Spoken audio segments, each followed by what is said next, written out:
uma coisa histórica sem ser cansativo. Ele não há excessos no livro, as informações são bem colocadas, elas são precisas, você não fica cansado, né, com muitos dados, porque os dados eles são colocados na hora certa, na medida certa. Então, por isso que eu digo também que ele é uma aula de narrativa, pode-se dizer, né? Porque ele está descrevendo e narrando eventos mais recentes do país. E nessa questão, eu até comentava no início da nossa entrevista, em função das Olimpíadas, as pessoas estão muito mais interessadas em conhecer um pouco mais da China. Isso ajuda também as pessoas a se aprofundarem mais nessas questões políticas, sociais, culturais que a China tem. E se a Olimpíada ajuda também a comercializar mais o livro, as pessoas procuram mais, ou acompanham um programa de TV, de esporte. Isso ajuda? Olha, eu não tenho dados científicos, uma pesquisa científica para te falar isso, mas a minha impressão é que sim, porque você dá o tempo inteiro na mídia vendo informações sobre um determinado país. Por exemplo, ontem nós vimos que a polícia reprimiu uma manifestação de alguns estrangeiros na praça, lá em Pequim, e então assim, você fica querendo, mas por quê? Mas se são estrangeiros, nem são chineses, mesmo assim essas pessoas não podem se manifestar, o que está acontecendo? E vem um grande líder chinês e fala que pede para que jornalistas não politizem as questões.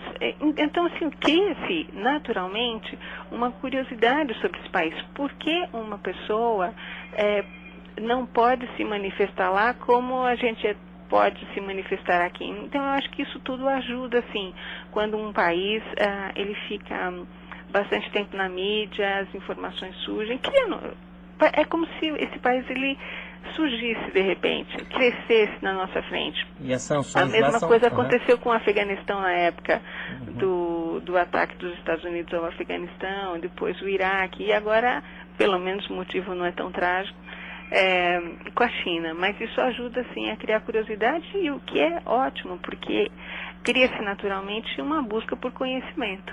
E as sanções na China são ainda bastante pesadas, né? Principalmente com relação à liberdade de expressão, né? Liberdade de expressão, a liberdade religiosa é muito forte.